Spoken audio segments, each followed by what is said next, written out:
On est un pays qui est très dépendant à 90% et pourtant nous avons un potentiel d'énergie renouvelable énorme. C'est vrai que ça nécessite un coût, des technologies, de l'expertise, mais on est dans le bon chemin. Parce que l'offre énergétique et électrique renouvelable doit être diversifiée, compétitive et avec un prix abordable. Donc ça représente aussi une seconde opportunité. Prochainement, à partir de 2027, donc ça a été dit, vous l'avez déjà entendu, nous sommes amenés à respecter des barrières tarifaires au niveau des frontières. Et donc nos exportations ne seront pas toutes acceptées. Et donc on a anticipé et on a commencé à réfléchir à l'avance, et parce qu'il y a des opportunités aussi de drainer des investissements. Le coût de notre facture énergétique, notre adaptation qui est tributaire de mesures d'atténuation, tout ça a fait que c'était important de commencer à réfléchir à une stratégie bas carbone qualitative et à en faire une stratégie quantitative à l'horizon 2000. Donc c'est en 2023 qu'on a finalisé notre stratégie bas carbone et les plans sectoriels sont en cours. Tout cela ne pouvait être fait s'il n'y avait pas un cadre réglementaire, un cadre plutôt institutionnel. Donc un comité de pilotage stratégique, un comité technique et des groupes sectoriels de travaux. Et chacun a certaines missions et tous ils collaborent pour parvenir à tracer les grandes lignes d'une stratégie qui soit appropriée par tous. Un long parcours. Donc les premiers exercices de la stratégie bas carbone quantitative, ils ont commencé en juillet 2022. Le bouclage a été, on peut dire, le premier bouclage parce que les travaux sont en cours. Ça nous a permis au moins de présenter les grandes lignes de notre stratégie bas carbone à l'occasion de la COP28. Pourquoi on l'a fait? Parce qu'on a besoin d'investissement, on a besoin de financement, donc on voulait être proactif et l'annoncer lors de la COP28. Alors, les premiers résultats. Donc, vous voyez que si on continue à se développer comme on le fait, nos émissions ils vont augmenter davantage. Par contre, si on adopte la trajectoire net zéro à l'horizon 2050, donc vous allez voir les émissions des 220 millions de tonnes équivalents. Vous voyez la courbe. En haut, vous avez les 200, donc c'est à peu près 220 de réduction d'émissions prévues à l'horizon 2060. Ceci ne peut se faire qu'à travers une multitude de mesures. À ce jour, ont été identifiés avec les partenaires sectoriels, par exemple avec le ministère de l'Industrie, le ministère de l'Habitat, le ministère de l'Agriculture, des mesures. Ces mesures qui ont permis d'estimer un peu les taux de réduction d'émissions et à travers lesquels on a identifié les grands jalons, par exemple pour l'énergie, l'électricité, atteindre 96% de notre électricité à l'horizon 2050 à partir de l'énergie renouvelable. Et là, on peut identifier une production de 110 gigawatts à partir du solaire, l'éolien et à partir de la capacité de stockage connectée au réseau et qui est en train d'être développée. Alors, la sortie du charbon, c'est une obligation internationale aujourd'hui. C'était un point des négociations de la COP28 et on est amené à une sortie progressive et le Maroc prévoit à l'horizon 2040 la sortie de la production électrique à partir du charbon. Et bien sûr, il y a d'autres sources d'énergie qui sont non polluantes en substitution. Donc, le nucléaire, ça va commencer. Il y a une courbe qui va le démontrer. Le Maroc va recourir à de l'énergie nucléaire à partir de 2030. Et puis, vous le savez tous, la feuille de route d'hydrogène, il y avait la première feuille de route, la seconde qui est lancée, et le Maroc, il prépare son offre hydrogène. Et les premières estimations montrent que le Maroc dispose d'un potentiel de 4 à 8% qui peut fournir 4 à 8% de l'hydrogène vert. Pour le secteur du bâtiment, par exemple, il y a la transition de la puissance chauffage de l'eau et la puissance générale. Donc on va assister à une transition générale et donc on va réduire le recours au gaz par rapport, ce serait de l'électricité et donc de l'électricité verte. Il y a de l'efficacité énergétique, par exemple, dans l'éclairage public, et ça a été évalué à 54%, donc de réduction de la demande énergétique. Dans le secteur industriel, je ne vais pas en parler trop parce qu'il y a Madame Genetti avec nous, on aura l'occasion de l'évoquer. Le secteur du transport, on parle beaucoup sur le secteur du transport, et le ministère du Transport fait d'énormes efforts, bien qu'hier. Donc ils sont en train même d'aller encore plus en cherchant la transparence totale, en cherchant l'innovation dans les modes de conduite, etc., avec le renforcement des capacités des partenaires. Et je citerai là, juste à titre d'exemple, le recours pour les véhicules, les ventes de voitures serait à 100% des voitures électriques à l'horizon 2040. Et pour les véhicules lourds, ce serait 50% de vente de véhicules lourds qui recourront à l'électrique et puis 50% de l'hydrogène vert. Ça veut dire que nous sommes amenés à développer notre feuille d'hydrogène vert et à aller de l'avant. En matière d'agriculture, de foresterie, c'est surtout du boisement, reboisement, des pratiques agroforestières, et puis il y a un peu le recours à l'énergie renouvelable pour tout ce qui est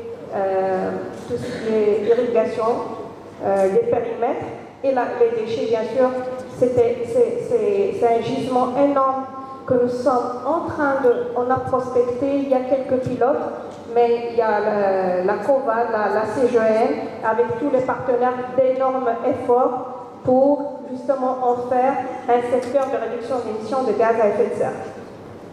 Alors tout ça, c'est vrai que ça va nous coûter, au départ ça va nous coûter un peu cher, 3 à 6 milliards de dollars entre 2020 et 2030. Donc les montants ils sont énormes parce qu'on doit investir, parce qu'on doit préparer des infrastructures. Mais après on voit que la courbe elle diminue. À partir de 2040, on va gagner de 2040 à 2050 jusqu'à 5-6 milliards. Puis après encore plus vers 2060. Pourquoi? C'est ce qu'on va gagner parce qu'on ne va plus importer de l'énergie, et donc ça va réduire les coûts. Et là on voit que c'est plutôt le coût de l'inaction. Le coût de l'inaction est beaucoup plus important que le recours aux énergies qu'on a importées. Maintenant, notre électricité sera à base de gaz naturel, bien sûr il y a l'éolien et le solaire qui vont représenter à peu près 80% de notre mix énergétique. Mais après, on va recourir au gaz naturel, un peu de la biomasse, elle était toujours là, mais il y a le stockage qui va se développer. L'hydroélectricité, ça reste toujours minime parce qu'on a besoin, on est un pays à stress hydrique, on n'est pas pour l'hydroélectricité. C'est quand il y a des excédents. Je ne crois pas qu'on aura des excédents dans les années futures. Maintenant, par rapport au facteur d'émission, et ça c'est très important, donc si on parvient à mettre en œuvre toutes ces mesures, nous allons réduire notre facteur d'émission 40 fois. Et ça c'est très important, et ça va nous aider à exporter et à nous prémunir de ce qui nous attend par rapport aux taxes aux frontières. Les importations de combustibles, on a vu les coûts qui diminuent parce qu'on va diminuer nos importations. Ils seront réduites de 20% d'ici 2030 et de 73% d'ici 2050.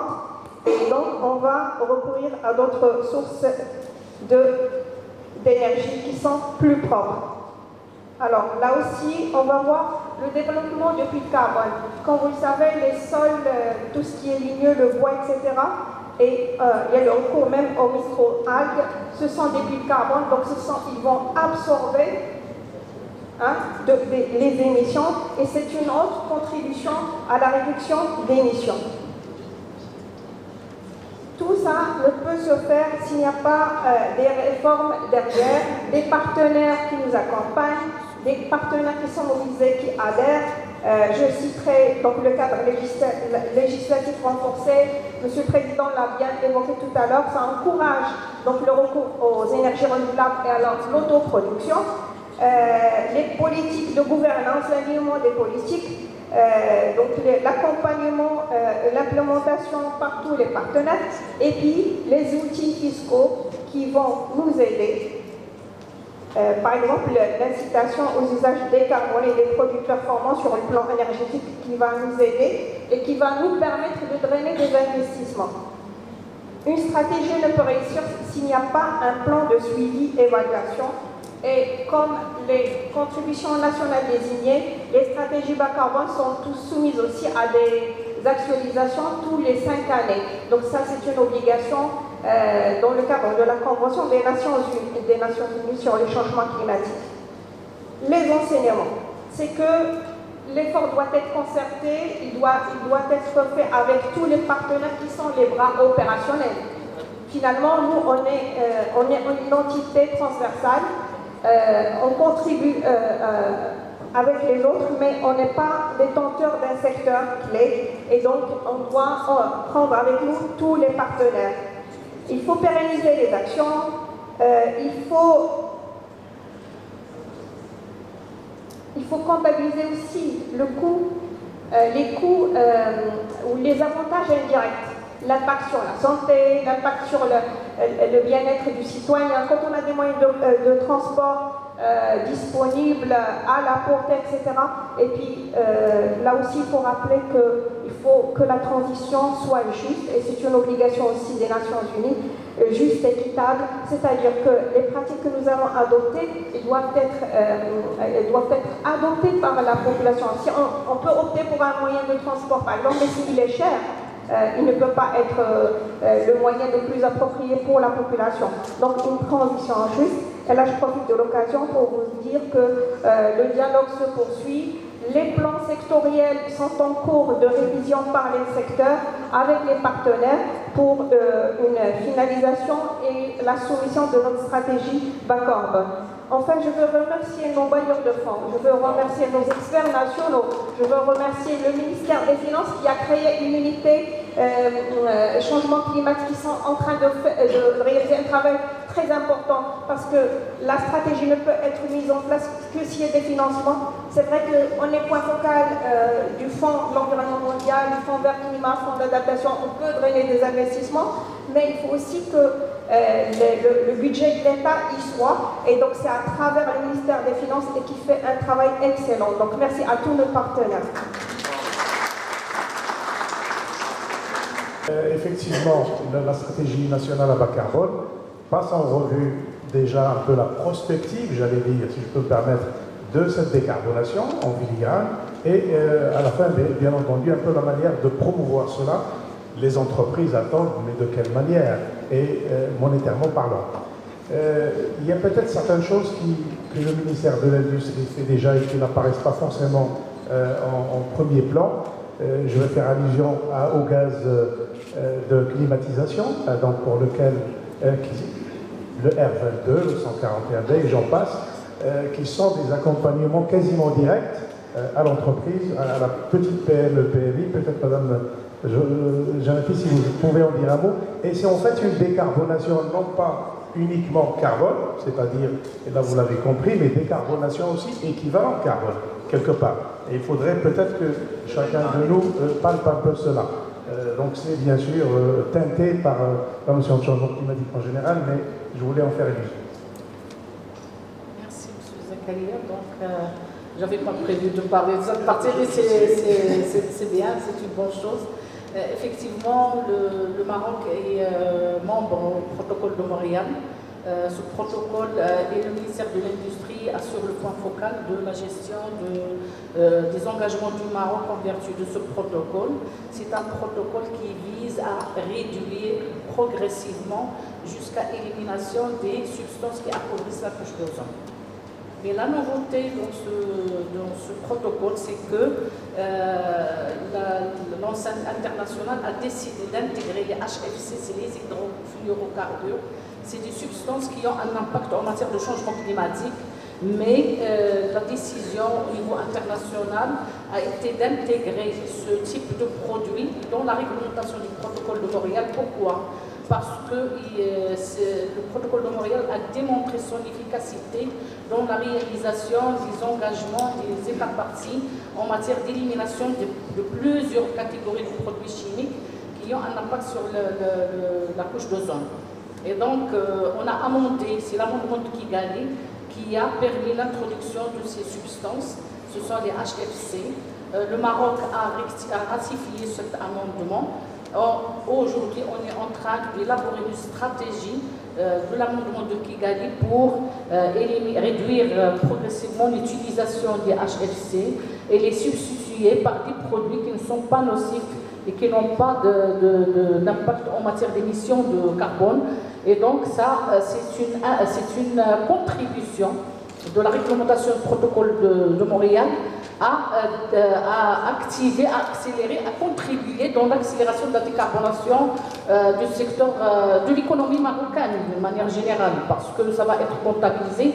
Et d'ailleurs, on travaille avec le développement durable, le département du développement durable, pour bénéficier aussi du volet article 6 de l'accord de Paris, pour renforcer cette stratégie en matière d'autres axes ou bien éléments qui vont venir aider par rapport à ce qui se fait dans le cadre du protocole de Montréal en matière de reconversion des entreprises qui utilisent ces substances par des produits qui ne sont pas nocifs. On a le problème des 3 R pour ces substances-là. C'est la réutilisation, le recyclage et recyclage, réutilisation et récupération, réutilisation, recyclage. Là, on a lancé une étude pour voir un petit peu ce qui peut se faire au niveau Maroc ou bien dans la région nord de l'Afrique. Et donc, il y a beaucoup de choses qui sont sur le pipe, c'est vrai, elles sont très importantes et on est en train, et le Maroc œuvre pour aller dans ce sens-là. Et il faut juste noter. Ah oui, je m'excuse. Il y a un champ, dans le cadre de ce projet, ou bien de cette stratégie amendement de Kigali, on travaille avec notre agence Manor en forte concertation pour nous accompagner dans la certification des techniciens et des entreprises qui opèrent dans la maintenance et l'installation en matière de la climatisation. Donc, parce qu'aujourd'hui, c'est encore un peu informel, n'importe quel technicien peut venir à la maison pour s'installer une clim ou un truc de froid. Donc, on va veiller à ce que l'accès à ce secteur ne peut être possible qu'aux techniciens et aux entreprises qui vont être certifiées et la certification locale. On va avoir une agence qui va former avec aussi l'OFPPT. Il y a l'OFPPT pour la formation, il y a l'IMANOR pour la certification, il y a aussi l'appui. Et tout ça, ça nécessite de l'argent. Il y a un appui du FNL, le fonds multilatéral du protocole de Montréal, qui nous appuie financièrement pour réaliser ces objectifs. Merci, M. Zakaria, c'est très gentil. Merci. Je me retourne vers Madame Jerondi, mais c'est pas Yves, et puis vers vous également. Mais à la fin de la présentation de Madame Bouchouata, on a évoqué le suivi, effectivement. Mais comment sait-on à quel niveau, avec quelle efficacité on fait une décarbonation donnée? Bien sûr, il n'y a pas que l'efficacité énergétique, je l'ai dit tout à l'heure, on y reviendra. Peut-être quels sont les outils, ce serait un autre élément très important de suivre un peu l'effort qui est fait par l'État, d'une part, de suivre un peu un effort qui est fait par les entreprises, bien sûr le secteur privé, et donc, bien entendu, j'allais dire, donner un peu un aperçu de ce qui était montré tout à l'heure, cette courbe d'évolution, c'est-à-dire ce suivi-là, quels sont les outils qui pourraient être mis en place, et je pense que l'outil bilan carbone en est un, bien sûr, et l'accompagnement dit par Limanor tout à l'heure, et c'est ça il les développera, est le second, j'allais dire. C'est pour ça que je me retourne un peu vers vous deux. Merci Zakaria. Donc en effet, l'outil bilan carbone développé par la Fondation et tous ses partenaires, ici présents et les autres, permet aujourd'hui de calculer l'empreinte carbone des produits et le bilan carbone des organisations. L'intérêt, on va dire, et le travail qui a été mené aussi grâce à l'appui de Zakaria et Souzani, que je remercie, nous avons développé plus de 533 facteurs d'émission, dont 60% sont adaptés au contexte national. C'est un grand travail. Ça a doté notre pays d'une base carbone nationale assez conséquente. Et aujourd'hui, grâce à tout ce travail, on peut mesurer nos émissions, parce que pour pouvoir justement réaliser les objectifs qui ont été présentés, il faut savoir les mesurer. Cet outil a été développé aussi avec l'appui de l'ABC, l'Association Bilan Carbone, sur la méthodologie Bilan Carbone, mais on peut l'utiliser aussi pour calculer aussi avec la méthodologie GHG Protocole. Il y a aussi d'autres méthodologies comme celle du GIEC, etc., qu'on peut appliquer. Alors, la Fondation donc, met à disposition gratuitement cet outil et accompagne aussi à travers la formation. Donc, à travers notre bras académique, le Centre international Hassan II de formation à l'environnement, et avec l'appui des experts, nous avons développé des modules de formation aussi avec l'appui de l'Imanor et de l'AME, différents modules pour pouvoir justement accompagner les entreprises d'abord. On a un premier module d'initiation à la comptabilité carbone qui permet à tout chargé de mission au sein d'une entreprise de calculer le bilan carbone de son organisation. Nous avons aussi un deuxième module d'expertise qui est plus destiné aux bureaux d'études et aux experts qui vont accompagner les entreprises pour pouvoir justement calculer leur bilan carbone. Et enfin, un module de formateur, une formation de formateur. Nous avons réalisé avec l'Imanor la première formation de formateur en bilan carbone, puisque nous avons le Centre international Hassan II de formation à l'environnement qui organise pas mal de sessions, mais on n'aura pas la capacité de répondre à toute la demande qui existe au niveau national et qui va aller en augmentant. Donc l'idée, c'est de pouvoir aussi former de l'expertise marocaine pour pouvoir accompagner aussi toute cette transition.